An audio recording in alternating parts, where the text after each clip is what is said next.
بسم الله الرحمن الرحيم.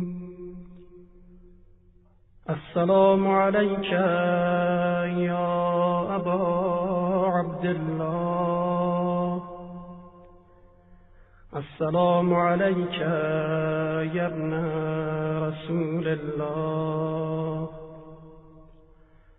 السلام عليك يا ابن أمير المؤمنين وابن سيد الوصيين.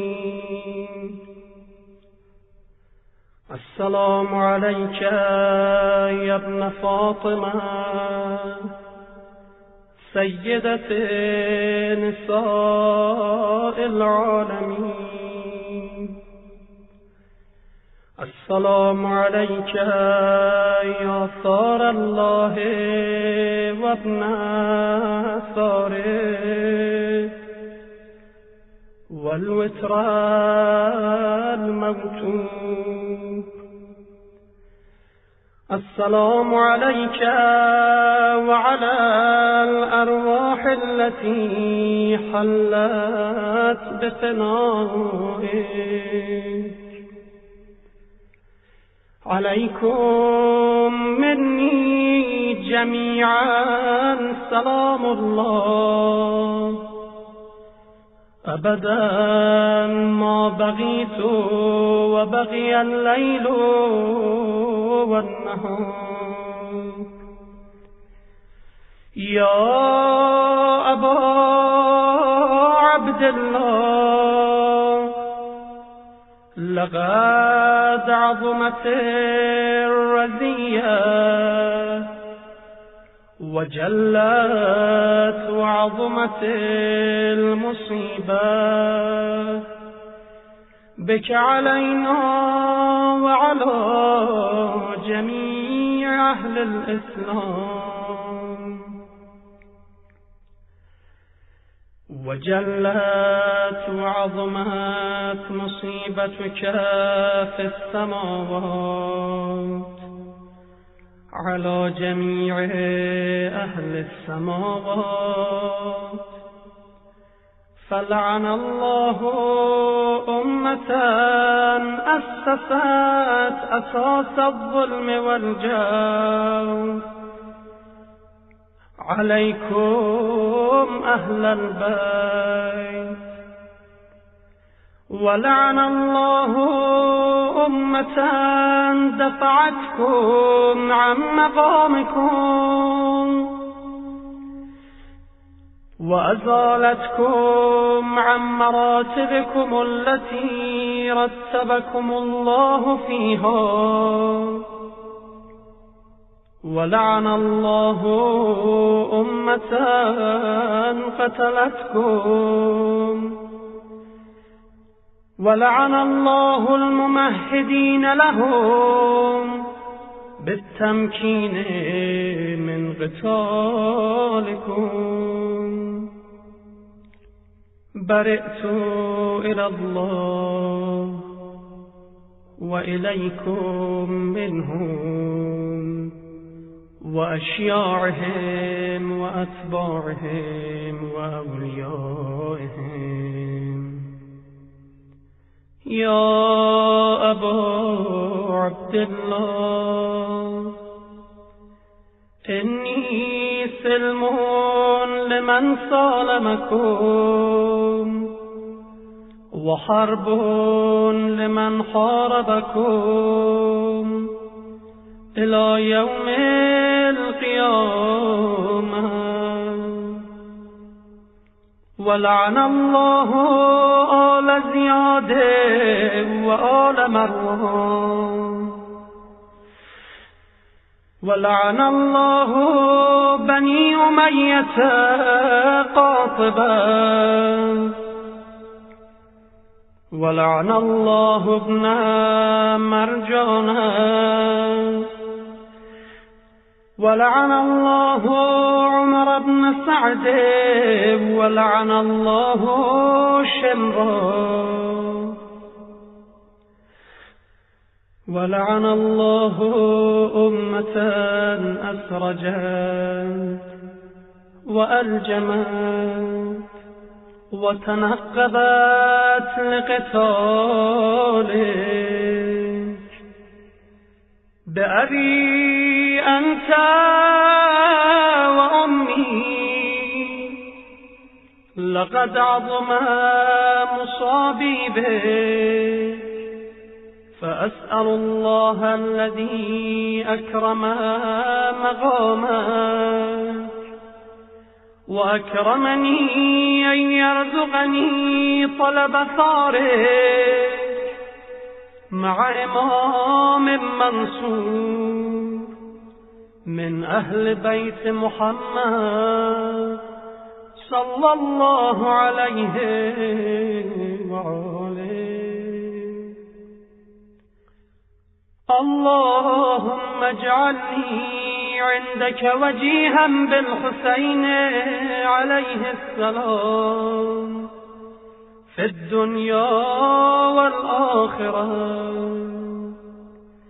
يا أبا عبد الله، إني أتقرب إلى الله وإلى رسوله وإلى أمير المؤمنين وإلى فاطمة وإلى الحسن وإليك بموالاتك وبالبراءة ممن أسس أساس ذلك وبنى عليه بنيانه وجرى في ظلمه وجوره عليكم وعلى أشياعكم. برئت إلى الله وإليكم منهم، وتقربوا إلى الله ثم إليكم بموالاتكم وموالاة وليكم وبالبراءة من أعدائكم والناصبين لكم الحرب وبالبراءة من أشياعهم وأتباعهم. إني سلم لمن سالمكم وحرب لمن حاربكم وولي لمن والاكم وعدو لمن عاداكم. فأسأل الله الذي أكرمني بمعرفتكم ومعرفة أوليائكم ورزقني البراءة من أعدائكم، أن يجعلني معكم في الدنيا والآخرة، وأن يثبت لي عندكم قدم صدق في الدنيا والآخرة، وأسأله أن يبلغني المقام المحمود لكم عند الله، وأن يرزقني طلب ثاري مع إمام هدى ظاهر ناطق بالحق منكم. وأسأل الله بحقكم وبالشان الذي لكم عنده أن يعطيني بمصابيبكم أفضل ما يعطي مصابا بمصيبته، مصيبة ما أعظمها وأعظم رزيتها في الإسلام وفي جميع السماوات والأرض. اللهم اجعلني في مقامي هذا ممن تناله منك صلوات ورحمة ومغفرة. اللهم اجعل محياي محيا محمد وآل محمد ومماتي ممات محمد وآل محمد. اللهم إن هذا يوم تبركت به بنو أمية وابن آكلة الأكبار اللعين ابن اللعين على لسانك ولسان نبيك صلى الله عليه وآله في كل موطن وموضع وقف فيه نبيك صلى الله عليه وآله.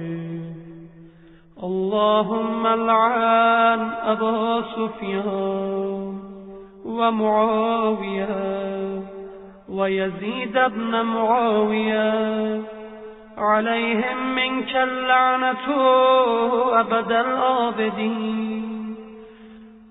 وهذا يوم فرحت به آل زياد وآل مروان بقتلهم الحسين صلوات الله عليه. اللهم فضاعف عليهم اللعن منك والعذاب. اللهم إني أتقرب إليك في هذا اليوم وفي موقفي هذا وأيام حياتي بالبراءة منهم واللعنة عليهم وبالموالاة لنبيك وآل نبيك عليه وعليهم السلام. اللهم لعن أول ظالم ظلم حق محمد وآل محمد وآخر تابع له على ذلك. اللهم لعن العصابة التي جاهدت الحسين وشايعت وبايعت وتابعت على قتله. اللهم لعنهم جميعا. السلام عليك يا أبا عبد الله وعلى الأرواح التي حلت بفنائك. عليك مني سلام الله أبدا ما بقيت وبقي الليل والنهار ولا جعله الله آخر العهد مني لزيارتكم. السلام على الحسين وعلى علي بن الحسين وعلى أولاد الحسين وعلى أصحاب الحسين. اللهم خص أنت أول ظالم باللعن مني، وابدأ به أولا ثم الثانية والثالثة والرابع. اللهم لعن يزيد خامسا، والعن عبيد الله بن زياد وابن مرجانة وعمر بن سعد وشمرا وآل أبي سفيان وآل زياد وآل مروان إلى يوم القيامة. اللهم لك الحمد حمد الشاكرين، لك على مصابهم، الحمد لله على عظيم رزيتي. اللهم ارزقني شفاعة الحسين يوم الغروب، وثبت لي قدم صدق عندك مع الحسين وأصحاب الحسين الذين بذلوا مهجهم دون الحسين عليه السلام.